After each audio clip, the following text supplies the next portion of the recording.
All right, good morning. Good to get back and visit with you guys. I know how much I love to do this, but Bob's been making me so. But we've had a good spring. I feel like we've gotten a lot of work done. We've changed some of the things that how we've done some of the practices and some of the OTAs. But I feel like we've done a nice job. Done a lot of work on special teams, offense and defense, and looking forward to the last couple days. But everybody seems to be in a good place. So we're excited to finish up these 2 days and then move forward. Joe, followed by Chris.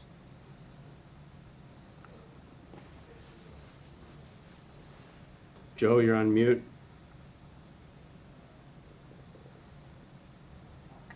Can we do these live at some point? Can we do these live at some point so we don't have these problems? Go ahead, Joe. I'm sorry. Okay, no problem. Mike, I'm just wondering, when you look at the additions that you made to your team, if you feel you've kind of got the right mix now between the veteran players and the young players, because obviously you picked up some more experienced players in free agency. Well, Joe, I feel like we've added a lot of good players. Offensively was more with the draft, and then on defense, and the special teams was probably more on the free agency. But our guys in the front office have done an outstanding job.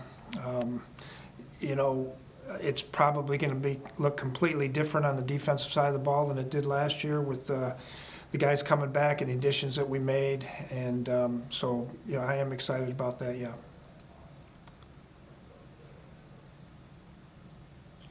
Mike, how important was it to this week to have Danielle Hunter back at the facility under a reworked contract, and how beneficial is it that that's not hanging over you guys as a potential distraction entering training camp? Well, obviously Danielle's a big part of our football team. He's a great kid. Loves to work, loves to come out to practice. The guys were excited to see him yesterday. It's one of those things where we've been very, very fortunate that the guys that we have on this team want to come back here. The same thing with, the guys like Sheldon and Mackenzie and, a lot of these guys that have gone away. They've all kind of come back. So that's big for the players in the locker room, and we're excited to get Danielle back.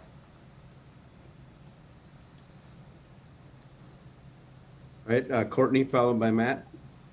Mike, is the message with Danielle, I know you don't deal with contracts, but kind of where he's got to come back and prove he's healthy and all of that, just kind of, I guess, along the lines of if you do really well this season, it's all going to pay off in 2022 and beyond. Is that kind of the way that you approached it, both sides operating in good faith with each other? Well, honestly, I didn't look at it that way. I let the front office handle all that. I know he wants to play football. I saw him, for the first time a couple days ago, I guess it was, and he came up and gave me a big hug, and it's really hard to say. We hadn't had him. We weren't sure that he was obviously healthy until he came in and did his physical, and he looks fantastic and he should be ready to go. So, all the other stuff, the money part and the contract and all that, it's out of my pay grade. Hey, Mike. Patrick Peterson on his podcast mentioned that he feels like he can sort of be more of himself as a player here working with you. I guess I was wondering, when it comes to a veteran who's played in the league for a long time, how you let him play to his strengths that he has, and also kind of coach the techniques that you want as well. Well, one of the things I did with Patrick when he got here, I had him come in my office, sit down. A lot of these guys that are, eight-year Pro Bowl players and things like that, they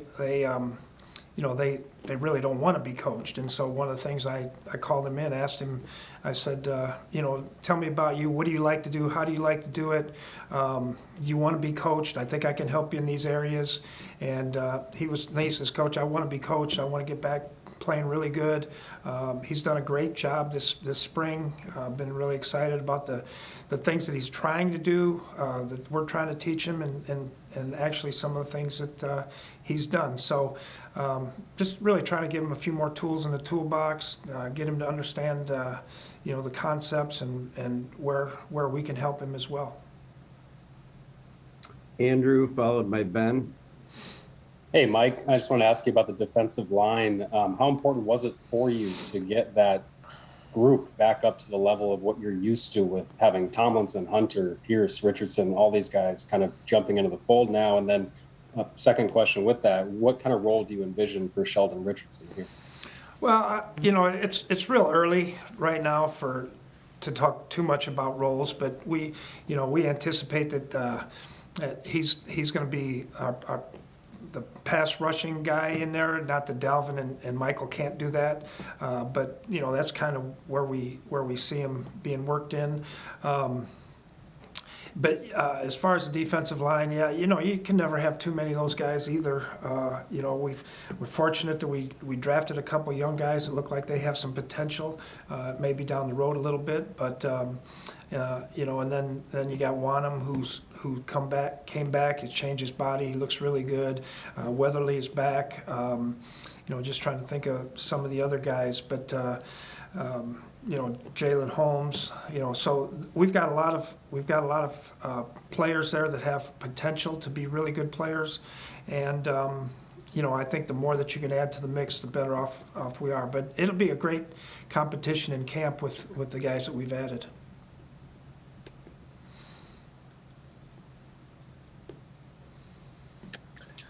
Mike, with Harrison Smith and all these kind of new faces around him, I guess how much does that change his role in terms of having to adjust to new guys and getting used to them? And I guess what kind of a factor is he when he's the guy that's been around and has been with you the longest and knows how you want things done? Harrison's one of those guys that really doesn't change his the way that he does things very much. Xavier Woods, I've been really impressed with him to this point. So those two guys working together have done a really good job. But, Harrison, other than trying to maybe talk to some of the guys about how we do things, he really doesn't change much. He's pretty much going to do what he does, and and it's been. Obviously he's been a terrific football player for us, but probably even more important, he's been a terrific player in the locker room and a great Viking. Arif, followed by Eric.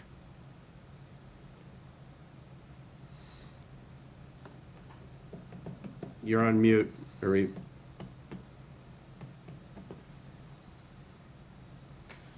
I wish I could mute sometimes.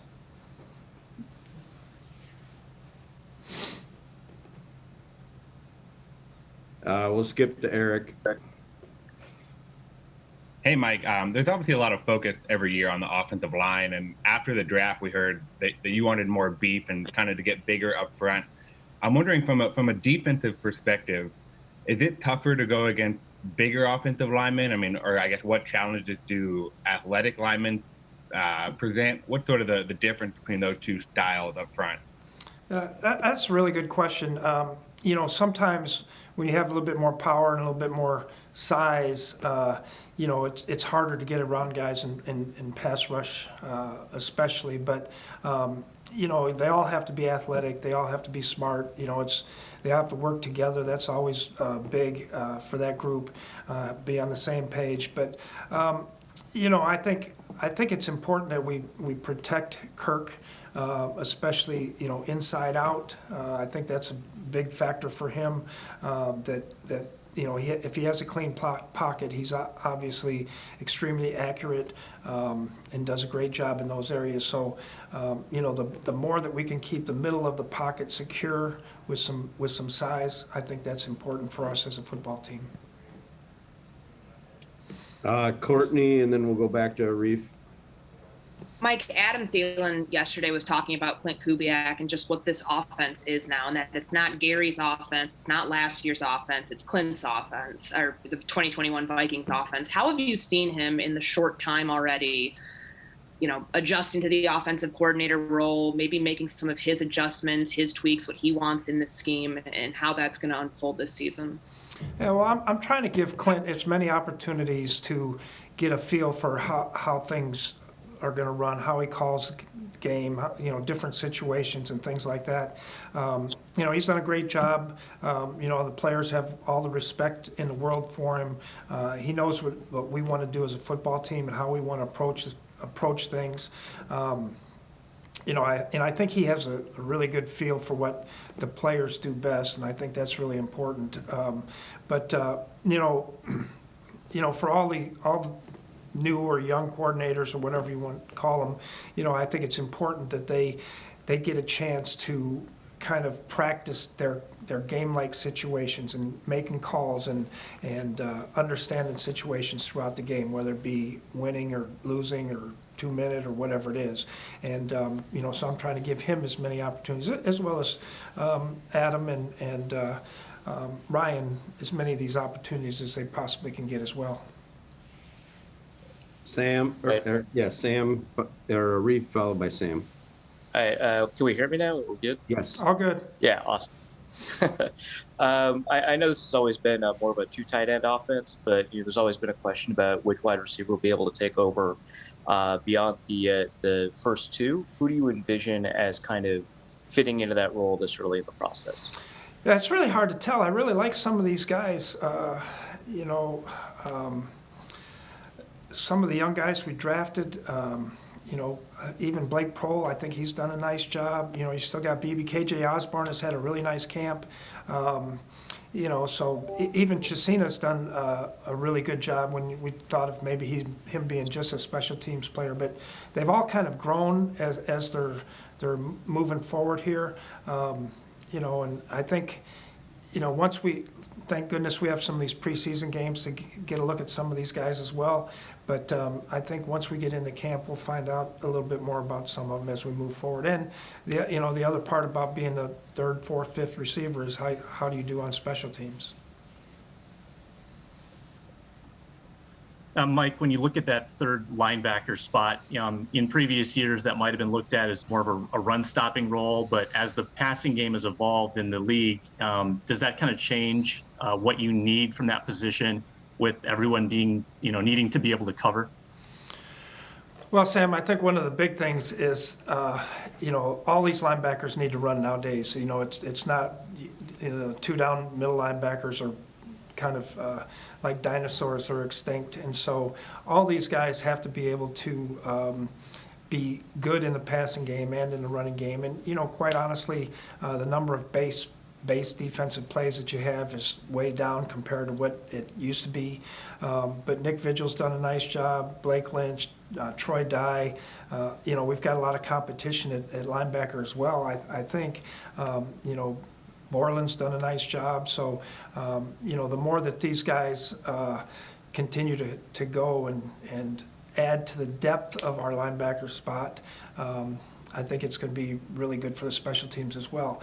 One of the things that I feel like we've really done, especially on the defensive side of the ball, is we've added a lot of competition at really all the spots. And I think competition makes you all better because they can't count and say, hey, I'm number 4, and they're going to keep 6 guys. It's everybody's fighting for their job, and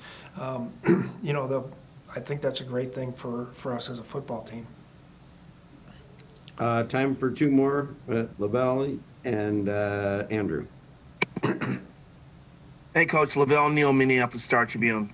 Nice to meet Curious you. to get what was that? Nice to meet you. Nice meeting you too. Curious to get your initial impressions of Christian Darrisaw, and where does left tackle rank on the list of toughest jumps from college to pro? Most spots are tough to go from college to pro, but obviously quarterback would be the toughest one. But left tackle, because they're gonna be facing some flamethrowers over there on that side. He's done a nice job. He's missed a little bit of time. I practiced yesterday, but missed a little bit of time, probably 3 or 4 days. So he's fitting into the mix. We're giving him a lot. He's a very talented, athletic kid that's very, very smart. He works very hard. So we'll just have to see.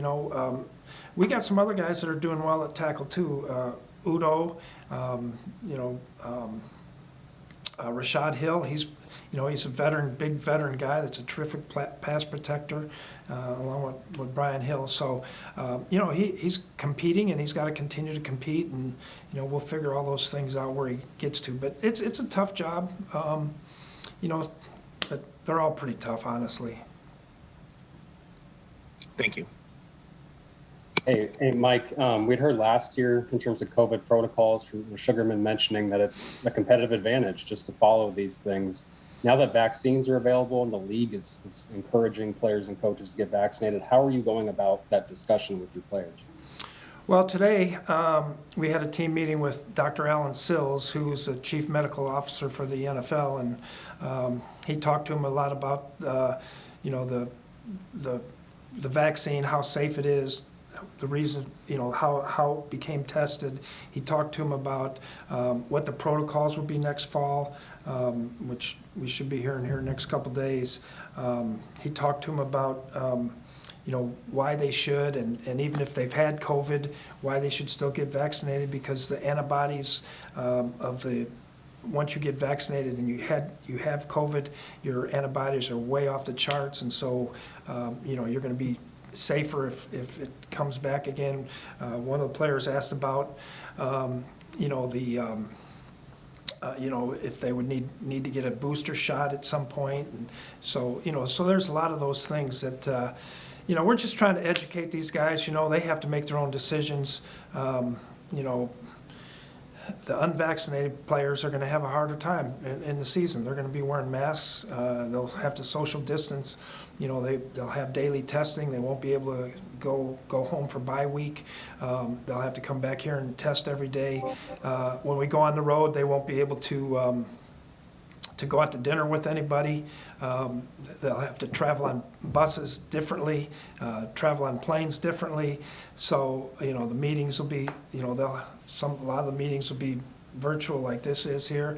And so there's not only the safety part of getting vaccinated, but as far as being part of a football team, and it's just going to be so much easier. Like with me, for instance, I don't have to wear a mask. We have staff meeting the other day. We got, everybody's in the same room. We can sit there and talk, as opposed to trying to do this like we're doing here. And, I know you guys know I don't really like doing all the media stuff, but I'd much rather be sitting in a room talking to you than looking up at this camera and then looking down at you. Can you lobby to the PA to make that happen for us? Because your voice carries a lot stronger than ours does. Quite honest, Courtney, I think I'm more inclined to help the players the best I can than you. Have a good day. Thank you.